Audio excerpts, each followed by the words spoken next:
Rapid action battalion র্যাবের নাম পরিবর্তন করে পুলিশ বাহিনীর আওতায় স্পেশাল রেসপন্স ব্যাটালিয়ন এসআরবি নামে বিশেষায়িত ইউনিট গঠন করছে সরকার।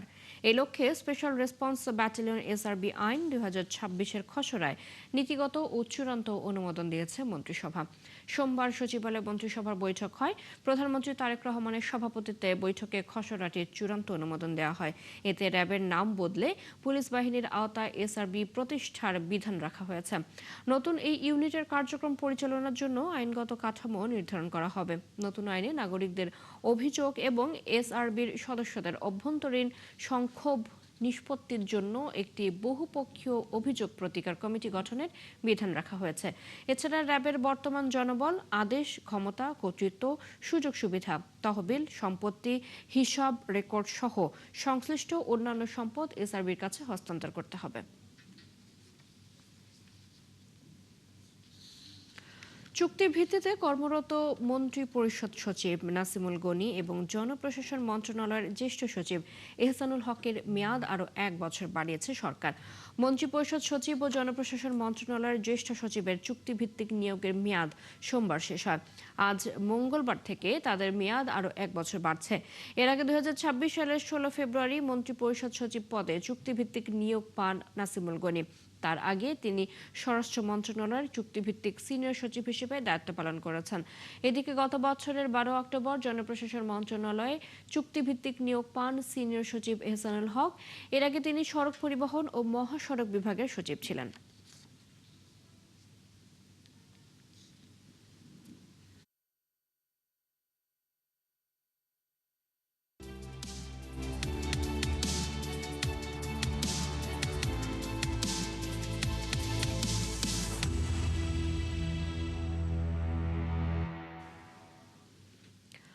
জুলাই গণ অভ্যুত্থানের পর প্রথম কোনো নির্বাচিত সরকার।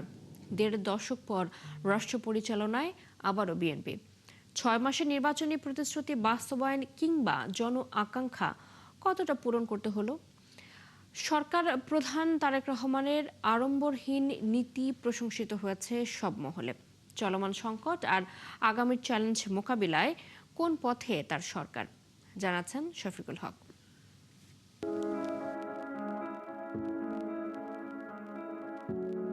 এই ছুটে চলা কি শুধুই উচ্ছ্বাস, নাকি একজন সরকার প্রধানকে ঘিরে সাধারণ মানুষের প্রত্যাশার প্রতিচ্ছবি? নির্বাচনের মাঠে যে জন আকাঙ্ক্ষা তারেক রহমানকে ক্ষমতায় এনেছে, দায়িত্ব নেয়ার পর সেই প্রত্যাশা কতটুকু পূরণ হলো? 6 মাসের কাজে সেই মাপকাঠি নির্ধারণ না করা গেলেও গতিমুখটা বোঝার জন্য যথেষ্ট বলেই মনে করেন অনেকে। তারেক রহমান সশস্ত্র চিত্রে শপথ করিতেছি যে আমি আইন অনুযায়ী সরকারের প্রধানমন্ত্রী পদের কর্তব্য বিশ্বস্তার সহিত পালন করিব। ভোট হওয়ার 1 সপ্তাহের মধ্যে এবছরের 17 ফেব্রুয়ারি শপথের মধ্য দিয়ে প্রধানমন্ত্রী তারেক রহমানের নেতৃত্বে সরকার গঠন করে বিএনপি। নির্বাচনের আগে দেয়া প্রতিশ্রুতিগুলো শুধু ইশতেহারের পাতায় আটকে থাকেনি। শুরু থেকেই সেগুলোকে ধাপে ধাপে কর্মসূচিতে রূপ দেওয়ার চেষ্টা করেছে সরকার। বিএনপি নির্বাচনী ইশতেহারের অন্যতম অগ্রাধিকার প্রকল্প ফ্যামিলি কার্ড। সামাজিক নিরাপত্তায় সবচেয়ে আলোচিত এই উদ্যোগ শুরুর 4 মাসের মধ্যেই পাইলট প্রকল্পের কার্যক্রম শেষে মূল ফেজে সারা দেশে শুরু করেছে সরকার। একই সঙ্গে কৃষিকে দেয়া হয়েছে নতুন গুরুত্ব। কার্ডের মাধ্যমে কৃষকদের একটি কাঠামোর মধ্যে আনার উদ্যোগ নেওয়া হয়েছে। আগামী কয়েক বছরে পর্যায়ক্রমে কৃষকদের এই কার্ডের আওতায় আনার পরিকল্পনা সরকারের রয়েছে। নির্বাচনী প্রতিশ্রুতি অনুযায়ী 10,000 টাকার কৃষি ঋণও মওকুফ করা হয়েছে।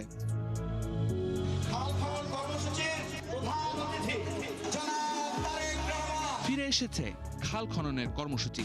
জলাবদ্ধতা কমানো, সেচ ব্যবস্থা শক্তিশালী করা, কৃষি জমির উৎপাদনশীলতা বাড়ানো, গ্রামের অর্থনীতির সঙ্গে সরাসরি যুক্ত এই কর্মসূচি। আর জলবায়ু ও পরিবেশের প্রশ্নে দীর্ঘমেয়াদী পরিকল্পনার অংশ হিসেবে 5 বছরে 25 কোটি বৃক্ষরোপণ করা সরকারের অগ্রাধিকারের তালিকায়।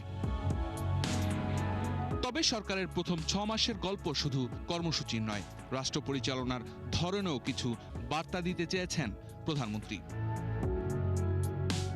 6 মাসে সব প্রতিশ্রুতি পূরণ হওয়ার কথা নয়, তবে সরকারের নিজস্ব মূল্যায়নেও যেমন একদিকে দৃশ্যমান অগ্রগতির কথা বলা হচ্ছে, অন্যদিকে স্বাস্থ্য, ব্যাপক কর্মসংস্থান, পূর্ণাঙ্গ শিক্ষা সংস্কার সহ বেশ কিছু বড় প্রতিশ্রুতি এখনো দীর্ঘমেয়াদী বাস্তবায়নের পথে। ঘাটতি কোথায় এবং কেন সেটিও অকপটই বলছেন সরকার প্রধান। এই যে বিদ্যুতের সমস্যা, এই সমস্যা স্বৈরাচার, যে স্বৈরাচারকে এই দেশের মানুষ বিতাড়িত করেছে তাদের আনপ্ল্যান্ড অপরিকল্পিত পরিকল্পনার জন্য, অপরিকল্পিত বিভিন্ন পদক্ষেপের জন্য আজকে বিদ্যুৎ এবং জ্বালানির এই অবস্থা। প্রতিশ্রুতির অনেকটাই শুরু হয়েছে, এখন বাস্তবায়নের পালা। সে পথেই এখন তারেক রহমানের সরকার। শফিকুল হক, একাত্তর, ঢাকা। পোল্যান্ড ভিত্তিক ক্রেতা প্রতিষ্ঠান এলপিপিকে নিয়ে এবার মুখোমুখি তৈরি পোশাক খাতের দুই সংগঠন। বিজিএমই এর সাথে এলপিপির যৌথ বিবৃতিকে ব্যবসায়ীদের স্বার্থবিরোধী সমঝোতা বলে মনে করে বিকেএমইএ। ফলে রপ্তানি বিপরীতে আটকে পড়া টাকা পাওয়া নিয়ে অনিশ্চয়তা দেখা দিয়েছে। বাংলাদেশ ব্যাংক বলছে, টাকা উদ্ধারে অতীতের অভিজ্ঞতার আলোকে প্রয়োজনে পদক্ষেপ নেওয়া হবে। জাহিদুল ইসলামের রিপোর্ট। রাশিয়ান ব্র্যান্ড পিস রিটেলের কাছে পণ্য পাঠানোর পর মূল্য পরিশোধ না করায় এলপিপির সাথে বিরোধ দেখা দেয় কয়েকজন পোশাক রপ্তানিকারকের। দীর্ঘ দেন দরবার এবং আলোচনায় বিষয়টি সুরাহা না হওয়ায় এলপিপির বিরুদ্ধে মামলা করেন রপ্তানিকারকরা। অনেকবার এলপিপিকে নক করেছে, এলপিপিকে সিসিতে এনেছি, তারাও সেটার কোনো ফিডব্যাক আমাদেরকে দিচ্ছে না। এবং এলপিপি আমাদেরকে একটা মেইলে বলছে যে উই আর নট লাইবল, কিন্তু তাদের মেইল আছে, তাদের গ্যারান্টি আছে এবং তারাই আমাদেরকে সমস্ত কন্ট্রাক্টগুলি পাঠিয়েছে। এলপিপি বিরুদ্ধে যখন আমরা একটা লিগ্যাল অ্যাকশনে গেছি, তখন তারা আমাদের সাথে আলোচনায় বসার উদ্যোগ নিল, কিন্তু তাদের কন্ডিশন হলো যে কেসটা উইথড্র করতে হবে। এমন পরিস্থিতিতে গেল 30 জুলাই এলপিপি জানায়, অনুকূল পরিবেশ ফিরে না আসলে বাংলাদেশ থেকে তারা ব্যবসা গুটিয়ে নেবে। এই ঘোষণার 10 দিন পর বিজিএমই এর সাথে যৌথ বিবৃতিতে এলপিপি জানায়, রপ্তানিকারকদের টাকা পরিশোধে তারা আইনিভাবে দায়বদ্ধ নয়। এফিএস এর সাথে যে $6.9 মিলিয়ন পেমেন্ট এখনো আসে নাই, তার মধ্যে বিজিএম এর মেম্বারদের হলো 5 মিলিয়নের উপরে, অন্য সংগঠনের 1 মিলিয়ন। আমার মেম্বারদের কথা হচ্ছে যে তারা এলপিপির সাথে ব্যবসা কন্টিনিউ করতে চায়। At the same time payment আনার ব্যাপারে এলপিপির কোনো লিগ্যাল অব্লিগেশন নাই। বিজিএম এর অবস্থান থেকে এই পেমেন্ট আনার জন্য চেষ্টা করবে। তবে পোশাক রপ্তানিকারক আরেক সংগঠন বিকেএমইএ বলছে, এলপিপি ও বিজিএমই এর যৌথ বিবৃতি ব্যবসায়ীদের স্বার্থবিরোধী। এই বিবৃতিটা দায়সারা গোছের। আমাদের এক্সপোর্টারদেরকে যেইভাবে ডমিনেট করে এখান থেকে সে মাল নেয়, এটা ওয়ার্ল্ডের কোথাও পারবে না। সুতরাং সে যে ঘোষণাটা দিয়েছিল, সেই ঘোষণা থেকে ফিরবে কিভাবে? সেই ফিরার জন্য গিয়া কাউকে ধরছে যে ভাই তোমরা আমার একটু রিকোয়েস্ট করো, আমি থাকি তোমাদের সাথে। ওইটাই বিজেপি করছে। ফিস রিটেলের ব্যাপারে এলপিপির কোনো দায় নেই, এই যে কথাটা বলছে, এই কথাটার সাথে আমি একমত না। এদিকে বাংলাদেশ ব্যাংক জানায়, ব্যবসায়ীরা চাইলে অতীতের মতো এবারও বিরোধ নিষ্পত্তিতে তারা ভূমিকা রাখবেন।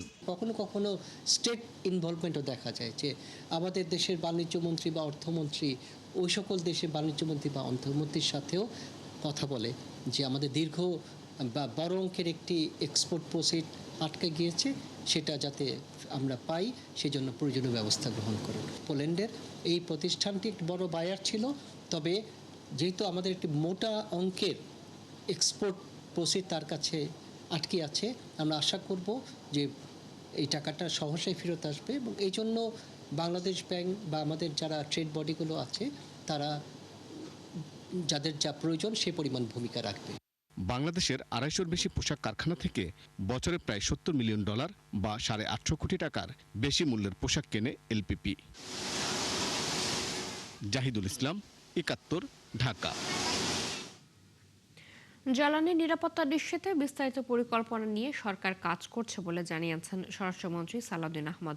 সোমবার পে স্কেল নিয়ে 3 মন্ত্রণালয়ের বৈঠক শেষে তিনি সাংবাদিকদের একথা জানান। তিনি আরো বলেন, আমদানির নির্ভরতা কমাতে দেশে এবং সমুদ্র এলাকায় নতুন গ্যাসের অনুসন্ধান শুরু হয়েছে। আগামী কয়েক বছরের মধ্যে নিজস্ব গ্যাস দিয়েই এই সংকটের সমাধান করা সম্ভব হবে। এ সময় অর্থমন্ত্রী আমির খসরু মোহাম্মদ চৌধুরী জানান, চলতি বছরে সরকারি চাকরিজীবীরা নতুন বেতন কাঠামোর আওতায় আসবেন।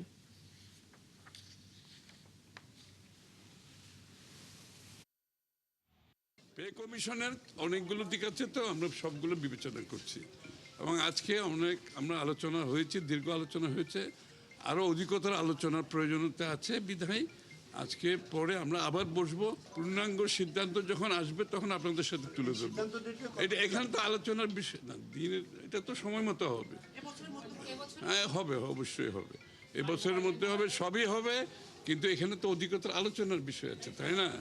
আমরা আজকে একটা দিক নিয়ে আলোচনা করেছি, আর অন্যান্য দিক আছে, সব বিষয় আলোচনার পরে পূর্ণাঙ্গ যখন সিদ্ধান্ত হবে তখন আপনাদের সামনে উপস্থাপন করব। এককালীন 5,000 টাকা এবং বাৎসরিক 38,500 টাকার বিনিময়ে ঢাকায় নিবন্ধিত হকাররা নির্দিষ্ট জায়গায় ব্যবসা করতে পারবেন বলে জানিয়েছেন ঢাকা দক্ষিণ সিটি কর্পোরেশনের প্রশাসক মোহাম্মদ আব্দুস সালাম। আগামী 2 সপ্তাহের মধ্যে এই বিষয়ে চূড়ান্ত নীতিমালা স্পষ্ট হবে বলেও জানান তিনি। সোমবার বিকেলে সিটি কর্পোরেশনের আয়োজনে হকার ব্যবস্থাপনা সংক্রান্ত মত বিনিময় সভায় এসব কথা বলেন তিনি। প্রশাসক জানান, রাজধানীতে হকারদের জন্য এলাকা ভিত্তিক নিবন্ধনের ব্যবস্থা করছে সরকার। নিবন্ধনের জন্য হকারদের এককালীন 5,000 টাকা দিতে হবে, আর প্রতি বছর নবায়নের জন্য দিতে হবে 2,500 টাকা। এছাড়া ব্যবসা পরিচালনার জন্য প্রতি মাসে 3,000 টাকা দিতে হবে বলে জানান তিনি। এ সময় নিবন্ধনহীন এবং নির্ধারিত স্থানের বাইরে হকার বসলে পুলিশ ব্যবস্থা নেবে বলেও জানান তিনি।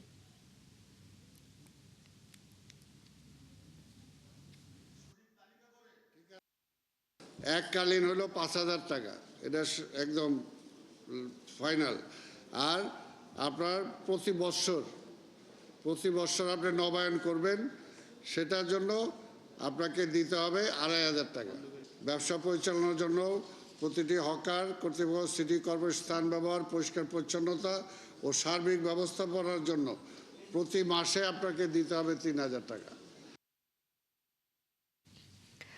ঝিমিয়ে পড়া ক্রীড়াঙ্গনে প্রাণ ফেরাতে তৃণমূল থেকে মাঠ তৈরি সহ নানা উদ্যোগ নিয়েছেন প্রধানমন্ত্রী তারেক রহমান। এমনটাই জানিয়েছেন সংসদ সদস্য বরকতুল্লাহ বুলু। সোমবার নোয়াখালীর বেগমগঞ্জের রাজগঞ্জে শহীদ জিয়া স্মৃতি ফুটবল টুর্নামেন্টের ফাইনাল খেলা শেষে পুরস্কার বিতরণ অনুষ্ঠানে প্রধান অতিথি হিসেবে উপস্থিত ছিলেন তিনি। এ সময় বরকতুল্লাহ বুলু বলেন, সমাজ থেকে মাদক, অস্ত্র, সন্ত্রাস, চাঁদাবাজি বন্ধে সরকার জিরো টলারেন্স নীতি বজায় রেখে কাজ করছে। সমাজের সচেতন সবাইকে ঐক্যবদ্ধ হয়ে এসব অপরাধের বিরুদ্ধে জনমত তৈরি সহ সোচ্চার থাকতে হবে। সোমবারের ফাইনাল খেলায় টাই ব্রেকারে 5-4 গোলে জয়ী হয় কোম্পানিগঞ্জের বসুরহাট একাদশ। গত 2 আগস্ট থেকে শুরু হওয়া টুর্নামেন্টে অংশ নেয় 16টি দল। শহীদ প্রেসিডেন্ট জিয়া রহমান বিকেএসপি করেছিলেন। প্রেসিডেন্ট গোল্ড কাপ থেকে শুরু করে সমস্ত খেলাকে মাঠে মানুষের জন্য খেলাধুলার ব্যবস্থা করেছিলেন। নারীদের ভলিবল, নারীদের কাবাডি, নারীদের সাঁতার, নারী ফুটবল, আজকে বাংলা নারী ক্রিকেট বাংলাদেশকে এগিয়ে নিয়ে যাচ্ছে। তাই আমরাও উনি প্রত্যেকটি উপজেলায় একটি আধুনিক স্টেডিয়াম করার ঘোষণা দিয়েছেন। জেলা পর্যায়ে যে স্টেডিয়াম আছে এটাকে সর্বাত্মক জেলা জাতীয় পর্যায়ের স্টেডিয়ামের মর্যাদা দেওয়ার জন্য উনি ঘোষণা দিয়েছেন। চলছে সংবাদ সংযোগ, সরাসরি সংবাদের অনুষ্ঠান দেখতে চোখ রাখুন একাত্তর ফেসবুক পেজে, সাবস্ক্রাইব করুন একাত্তরের ইউটিউব চ্যানেল। থাকুন একাত্তরের সাথে।